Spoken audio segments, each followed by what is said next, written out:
live. Hey, how you doing? If you've never seen me before on live, hi, I'm Mac. I enjoy gardening, I enjoy plants, and I like to share what I know with everyone else, and we continue to learn about gardening and plants together. I have a series of things I want to cover today, but this live is much earlier. Normally I do these at night. You can't see all of this backlight, but I'm traveling this evening. Hopefully I get to go to a nice botanical garden in the next couple of days. But to do that, I have to travel. So I still wanted to get on live. I still wanted to keep this going. I've been trying to go live every single Sunday, at least once a week. And I think that's a great place for me to exist with my busy schedule, but with also kind of sharing what I know about my garden and sharing it with you. And we all can sit down and have a great time together. All right, let's pick up kind of where I left off. If you kind of think about this as a bit of a series, we're walking through the life structure and times of some of these plants. First, the amaryllis, the blooms are done. The amaryllis, I call it amaryllis, but it's amaryllis. The amaryllis, the blooms are done. You can take these off. I'm not interested in trying to have that produce any seeds or anything like that. I don't want it to waste any more energy. Those are done. I'll actually take these a little later and put these into my worm composter, and I'll set these aside for now.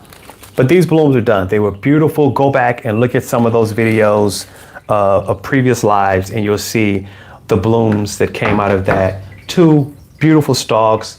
And as these dry up, I'm gonna let the plant it's green, so it's pulling a little bit of nutrient out of that, right? Chlorophyll is producing. But as these stalks dry up, this one already starting to go brown here, there's a little bit on that. But as these dry up, I will cut these off and then sit back and proceed to just let that bulb grow. Again, the bulb here, this is a pumpkin. The bulb is much larger than this. It's about almost twice the size of this pumpkin is the size of the bulb for that particular plant. This amaryllis here continues to get closer and closer to bloom. And I said a couple weeks ago that this will be blooming in January, and I still feel confident that this amaryllis will bloom in January. You see, it's a much smaller bulb and it only sits on one stalk, but it's a fat, healthy stalk.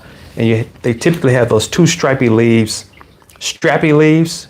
This one's gonna have three strappy leaves coming off on this side. Only gonna get one stalk out of this one. It's a much smaller bulb. You get them larger. I don't know if I've ever seen one with more than two stalks at one time, but this smaller. I think this is magic green, so this should be a beautiful green colored bloom whenever this comes out. I finished off last week in the live, and I had my Philodendron mican, and I put that on a moss pole, and here's what that's looking like. Already in 1 week, it looks better. It was straggly, the vines were going all over the place. Took the moss pole, put some of the substrate in the moss pole, which I'm using in the pond, put some of that in there, got that buried into the pot really well. And this is Philodendron mican, and already it is looking so much better. Look at how the leaves are starting to, last week they were just kind of flat, and they're already starting to come off of the pole and kind of just branching out and really starting to fill in. Here, this one is already starting to go up the pole. You kind of see it there. And I'm gonna wrap that around and let it go up, fall off, and I'll wrap it around some more. I'll tie it on here. There are about 5 vines that are wrapped around. This is another one. So here's the end of one, here's the terminal end of another, and it's doing really well. This is what I was hoping for, and this is just gonna continue to get fuller and fuller as time goes on. I'm concerned about it may outgrow this moss pole here pretty soon. If that's the case though, each one of those stems and vines, as they get too long, I'll just cut those off, clip them off, stick them in some water. I have the one back there that broke off last week. It's in water. Don't have any roots on it yet. As soon as I have an update on that, I will show those roots. But this is my Philodendron mican. The mican is really impressive because it has these velvety leaves. It may be hard to see with all this backlight. That's why I normally film these at night. But it has these beautiful velvety leaves. It just has a nice, beautiful plant, nice vine. And again, it's just wrapped around there really well. Go back if you want to see how I did this, exactly how I got it up on this moss pole, because I didn't buy it this way. The live from last week, I went over wrapping this entire plant, and that was pretty much the entire live. But it's doing great. I wanted to show it to you. You can see how it's doing. Does it kill other plants? Hey, V10 edits. Philodendron is poisonous to humans and pets. So it is definitely a plant that you want to just look at, but don't ever take any of this and decide to munch on it. It's okay to touch it. You should always wash your hands afterwards. It's okay to touch it. It's not going to hurt you just by touching it and looking at it. But if you decide to eat this, it could cause probably some gastrointestinal problems for you. I really wouldn't know exactly, but don't eat this. Don't eat philodendrons. They are not good for you. I have some other plants here. I have a banana that's growing over there that won't hurt you and you can eat it, but this one is poisonous. One of the things I always do is always look up and see how poisonous a plant is before I buy it, and that's pretty easy to find online. Nice plant though, really pretty. I have some kids, my youngest are twins and they're like 1 and they're all over the place. They're grabbing everything, sticking everything in their mouths. And I have a jalapeno pepper plant here that had some jalapenos on it. And here's a little stem of that kind of got broken off. Here's one of the jalapeno peppers. You can keep your jalapeno pepper plants over the winter. I've talked about that in previous lives. And so I have one here that I've done it before, but I'm kind of re-experimenting with it, keeping it alive over a winter period. Anyways, had jalapeno peppers on it. I have 1-year-olds, and one of them had picked one of the peppers off the plant. Luckily, we got it away from them. And so then I said, okay, I'm going to clip all these peppers off. So I clipped all the peppers off the plant. They're all gone now. Now it's just a nice little shrubby bush. But yeah, if you keep those jalapeno peppers over winter, they'll get larger, they'll get bushier, they will get woody. The stems will start to turn into like woody. They'll go woody, kind of like little trees. And so that's what is happening there. What I wanted to do in this live, if you can see these pumpkins here, these are pumpkins that I picked up out of different garden centers and shopping centers and grocery stores, and they're really small, right? I like these little ones. I actually grow pumpkins. Last year I tried to grow a giant pumpkin. That didn't go too well. I think the largest one I had was about 36 pounds, and in pounds, I don't know what that would be in kilograms, not too heavy. It wasn't a giant pumpkin. It just didn't grow well. I'm gonna try again next year. But I have these little ones and I love planting pumpkins. And I'm always about saving seeds when you can save seeds. So one of the things I wanted to do was I kept these. They're still hard. Pumpkins, if you keep them on a shelf, they'll sit there for you for quite a while. This one's getting a little soft. What I wanted to do, just cut these open. And I thought about it already, that I want to go through the trouble of trying to keep these seeds separate, or if I didn't mind them getting mixed up. And you know what? I'm going to plant these together in a little pumpkin patch all together. So I'm not even going to bother with trying to keep these seeds separate. If they mush together as they're drying out, that's fine. I don't care. Then I'll have look at this. I don't know if you can see it here. A seed was actually trying to grow on the inside. That's a shoot. A seed was trying to grow on the inside of this pumpkin. You could take a pumpkin and kind of treat it the same way you treat a watermelon. If you throw the watermelon out in the yard and the seeds, next year you're likely to have a watermelon plant come up. I've had that happen with pumpkins. But this pumpkin was trying to grow inside of the pumpkin. But here, what I wanted to do, cut that open and just take out some of the seeds. Unfortunately, some of these are already sprouting. I've seen that happen before, but if I hadn't cut it open, the seed, of course, would eventually just die. I'm not seeing a lot of good seeds in this one. No. I think the majority of them sprouted. That's too bad. Oh, here's one. So some people like to eat pumpkin seeds. Of course, you can take these and roast them and eat them. I don't want to roast it. I actually want to take it. All I'm going to do, take it, sit it on a napkin, sit it in a windowsill, let it dry out. Once it dries out, completely dry, then I'll take it, put it in a Ziploc bag, with a napkin, not seal that Ziploc bag 100% because I don't want to create airtight conditions, right? So I'll seal that Ziploc bag down to the end so air can flow in and out of it. I don't want to go airtight. And next spring, I will plant that seed. So this pumpkin was pretty, but the seeds were already, unfortunately, really, they're pretty degraded. I don't think I'm going to get much out of that. I have one. Maybe here's another one. I think I can save that one. But yeah, you get to go to the garden center, go to your shopping center, pick up your pumpkins. And what people tend to do is they throw them away at the end of the Halloween, festive, fall, autumn season. They throw those pumpkins away, which that's fine. You can compost them as well. You can chop them up. This I would probably cut into sections again and put into my vermicomposter, which is basically it's really cool. The design is German, but I have worms, right? And so I take all of my vegetable scraps and I put it in there, and the worms, they basically eat everything up and they produce a worm casting, which is worm poop.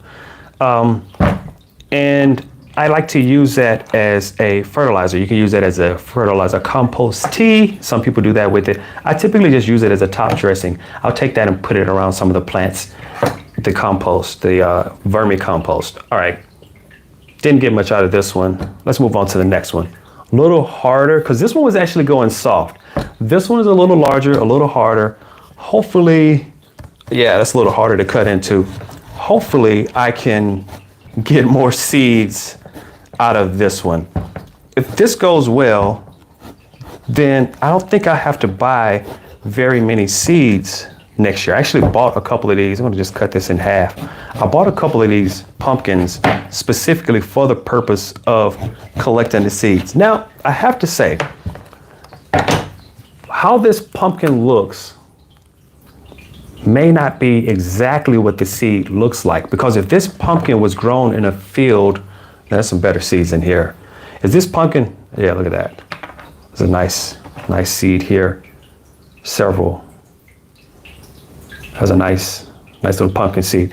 And so if this pumpkin was grown in a field with other varieties of pumpkins, it's possible that they cross-pollinated, which means that the pumpkin that I get next year from these seeds may not look exactly like this pumpkin. So if they grew, say, this pumpkin, which is a nice little orange, and they grew it in a field with these green pumpkins, I may get like a stripy type pumpkin. I may get an orange or a green. And that's, for me, that's okay. I don't really mind. I'm not specific. If I really want a particular type of pumpkin, then I would just go and buy those seeds next year. But this is a way for me to not have to spend as much money on seeds. I really enjoy growing pumpkins. I think that, and I've been noticing over the years that pumpkins are getting more and more expensive. If you go into a garden center or you go into a shopping center and you're picking up pumpkins, I think it's kind of faddish as people kind of get a little more into having those decorations and having pumpkins all over the place. They're costing a little bit more money. You sound like you love pumpkin. I do. I want to grow a giant pumpkin. And I've been tracking the guys who grow giant pumpkin. Like the largest pumpkin that's ever been grown was 2,700 pounds. I don't know what that translates to in kilograms, but it's still going to be really heavy. So I do enjoy pumpkins. They're not really hard to grow. They're great little plants. That's enough. And I'm not trying to collect every single seed because I can only plant so many. So I'm just collecting some of the seeds. The rest of this, again, I'll cut up and put in my worm composter. So that's enough out of that one. Let's just do this kind of reddish one here now. Let's cut this one open.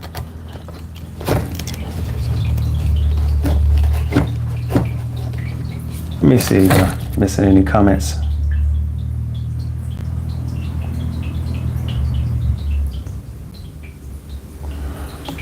This is not a test. Okay.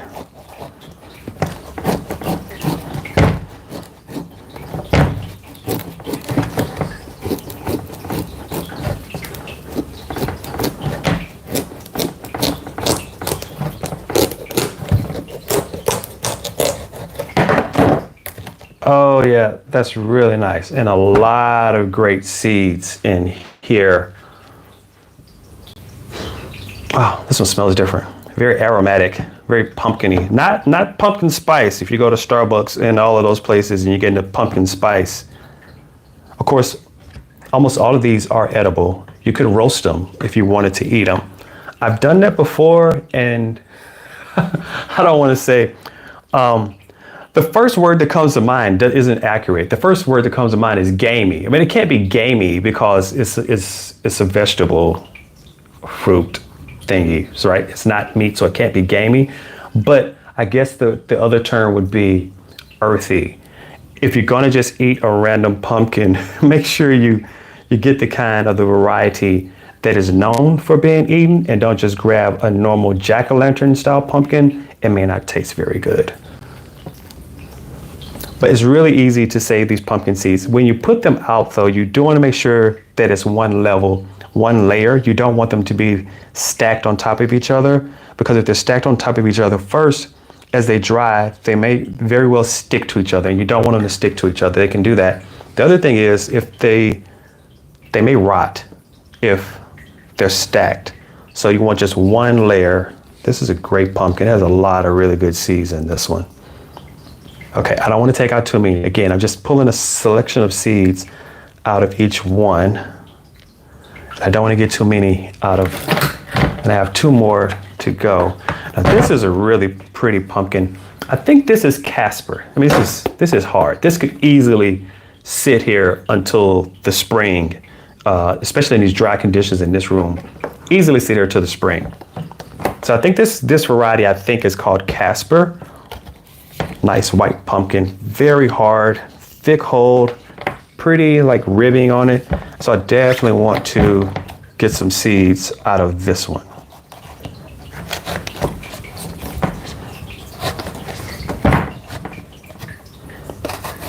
Of course, you should be very careful anytime you're using a knife or any type of sharp utensil.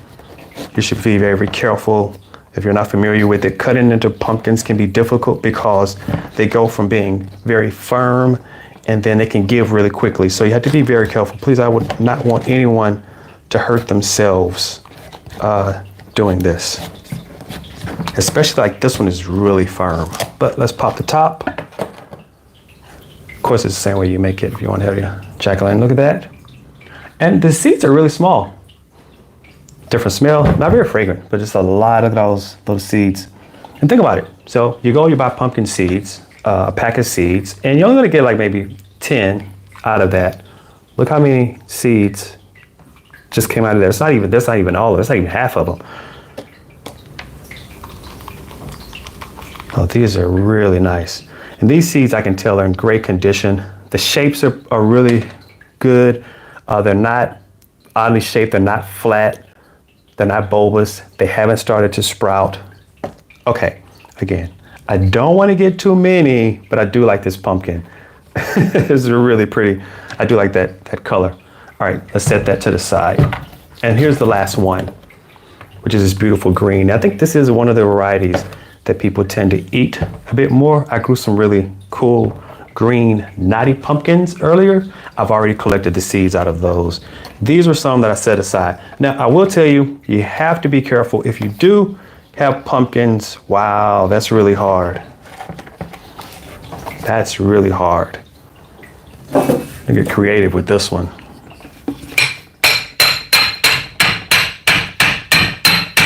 I'm sorry, that is very loud. I don't want to do that again. I know it's in your ears, so I apologize for that. But you have to be careful because you'll say, oh, the pumpkins can last, and they can. But what can also happen is if you set them aside and then kind of forget that you put them in a corner after the, fall, autumn season, they can go mushy on you. When they do start to go mushy, it can go pretty quickly. And so then I'd hate to see you come back and you have a mush of pumpkin goo. And at that point, typically the seeds are not savable if it gets to the point that it's really rotten. If you notice, like that first one that I opened, which was this little one, it's gotten really mushy. Like you could feel like I could squeeze that in my hand. It's soft. So those seeds had already started to sprout. I didn't get but maybe 1 or 2 seeds out of that.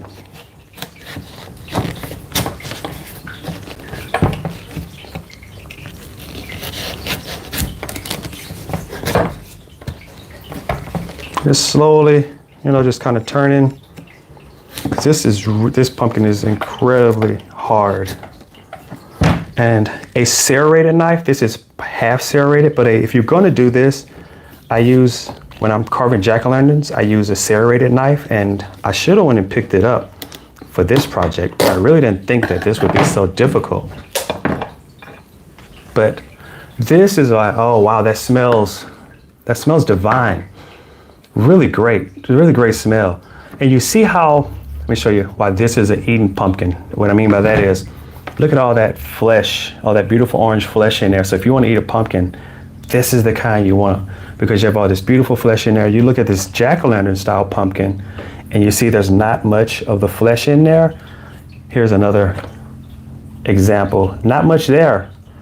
But this, you were to roast this, nice. Not what I'm going to do. Not roasting, just collecting seeds. And these are the largest seeds. And that's another thing, you notice when you start working with these different types of pumpkins that you get different size seeds. So guys, I do care about all different types of gardening, ornamental. I love outdoor ornamental perennials. I have my house plants here, but also do a little bit of gardening, outdoor gardening as well. So I just I don't stick to one in particular. There's different seasons for all of it, and I kind of enjoy different aspects of all of it. I'm kind of really just getting into houseplants. I enjoy houseplants.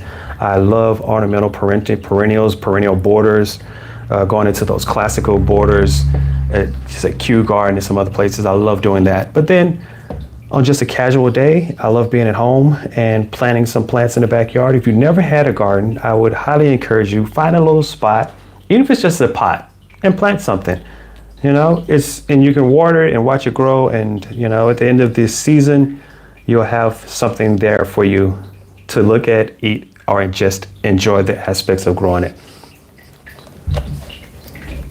Okay, these are really large seeds. I think I have a nice selection out of here. What I'm going to do with this is now I'm going to cut these up into slivers, definitely the easier ones, and I'm going to put in my worm composter. I will do another video, another live on another day, and I'll go through the ins and outs of the worm composter. It's really cool. I've had them before. I really like the design of the one that I have right now. If I wanted to go fishing, I have plenty of worms here, but that's not what they're for. They're here to make compost. I think we'll get 1 or 2 more seeds out of here, and that will be the end of collecting seeds. Yeah, all right, set that aside. And now I have this paper towel, which I'm going to spread them out a bit more, but I wanted to show you. Then kind of set them on the side. Here you are. These are the seeds from 1, 2, 3, like 5 different types of pumpkin. You can see the seeds are different sizes. Now, you would not want them to dry like this. As I mentioned before, you want to spread them out so that they're not laying on top of each other. One layer, not touching, because they can dry like this and then they'll be stuck to each other because they have this sticky, kind of ooey gooey stickiness on them, that internal pumpkinness, and those will dry out. It's fine. There's no problem with that. Some people actually take theirs and they wash theirs off. I don't tend to wash mine. I just kind of separate them, and I've never had a problem with not washing them. But some people do wash them, and I think if you were to go buy them from a store, they've been washed. I don't tend to wash mine. I just separate them really well. I haven't had a problem with them germinating in the spring. Those are the pumpkins. Those are the seeds. I'll set those on the windowsill, let them dry. I'll take my mic off. I'll show you some I dried earlier. Hold on a second here.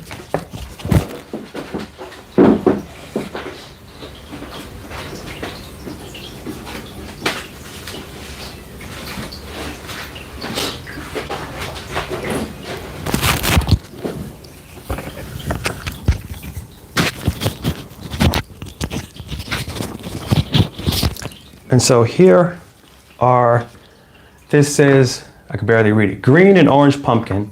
Here are some seeds that I dried already from a pumpkin that was beautiful. It was green, orange, striped, colored. It was just really a really pretty pumpkin. And I saved the seeds, dried them. Now I can take these, put them in that bag, which I'll probably set these aside, put them in the bag. And next spring, when it gets warm enough, heading into the summer period, I will plant those, start out indoors. I like to start my pumpkins indoors in little pots and then grow them up, then get them outside. And I tend to plant my pumpkins, actually, especially the small ones, I plant them along with my ornamental plants. They go in the same pot. Pumpkin, flowers. Now, not with the roses so much, but with my perennials, I'll put the pumpkins there. Wipe my hands off here real quick. Before I end this live, I want to show you another plant. So we're done with the pumpkins. We're moving on now. We're moving on to another variety of plant that is one of my favorite, and they've become a little easier to find nowadays. You can find them a lot of times. Garden centers have them. You can even get them at a grocery store. If you're familiar with this, if you know what that is a Venus flytrap. And it is one of my all-time favorite plants. These plants are carnivorous. They actually eat small insects, flies, beetles, bugs, anything that's small enough to crawl into that little trap. Now, the way those traps work, there's actually little hairs in there. It's so just biologically creative. But when the little insects, first off, if you look down in there, you see that red? It secretes, that red looks fleshy. It looks like the inside of, say, fruit or something, and it secretes a little substance that the insects, they smell that and they see that and they get in there and they, oh, this is food. And there's some little hairs in there. There's not actually hairs, it's little fibers. And when the insect trips that fiber, this will snap close and that insect will be trapped, and it will slowly press together and squeeze that insect to death, absorbing the nutrients from the insect. And that is how these carnivorous plants tend to grow. Now, Venus flytraps is not the only one. I actually have several. But I'm not going to go into a lot of detail about those today. I want to cover that on a later live where I go through all of the carnivorous plants that I have, because there are multiple types. There are the Venus flytraps, there are the pitcher plants. I have some pitcher plants as well, but they have some very particular growing conditions. And I want to talk about that a bit more. In particular, you can't put them in anything that has fertilizer in it. These plants come from low nutrient environments, so you have to use a very specific type of potting soil. You also have to keep them moist and wet. You can't let it dry out. So you see it in your shopping center, you see it in your all the time, and if you ever, I see them in shopping centers all the time. I don't know if you do, but in my area, I see them in shopping centers, and like, oh, a Venus flytrap, and you take it home, and 99% of everyone who buys it, it dies within a few weeks. You may not have enough insects for it to feed off of, but typically people overwater it, they underwater it, or they'll change the substrate, the growth substrate. And I want to go into quite a bit more detail about this Venus flytrap. But not today. That's pretty much everything I want to cover in this live. I just want to show you this one. We'll cover this in another live. So you want to talk about what's coming up? I'm going to do a live. We're going to go and do a deep dive on the vermicomposter. I think I want to talk about that because producing that compost is really cool. I definitely want to do a live where I go into quite a bit more detail about one of my favorite type of growing plants that I grow, which is the Venus flytrap. Now, I actually use a special type of water for this. You can't even put tap water on these. These things don't like tap water. That'll kill them as well. I use deionized water. I've been able to keep this one alive. I have a couple others that have been doing well. If you notice this one here is dying, typically after the traps an insect, it doesn't survive past that. It dies, and then the plant will produce another. Here, this one is closed, so there's likely a small insect in there.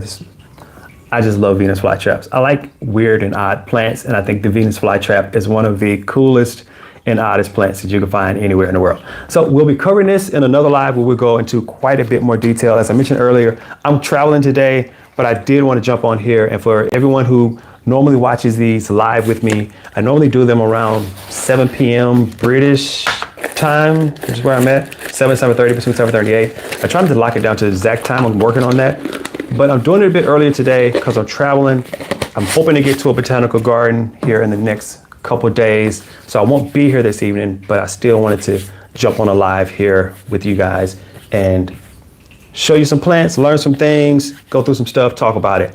Hey, if you enjoy this, please be sure to like and subscribe. The channel has crossed 1,000 subscribers, and that's really cool. I'm glad that so many people are finding some enjoyment in what I'm doing. Also, let me know, leave a comment for me. I've been doing these vertical lives, and I can flip the camera around. It's my phone, right? I can flip it, and we could turn these into horizontal, and let me know. And I'll put a community post up too. Which way do you like to see the live? Do you like the live as a vertical, or do you like it as a horizontal? It doesn't really matter that much to me, but I have been doing them as vertical, and I can keep doing them that way.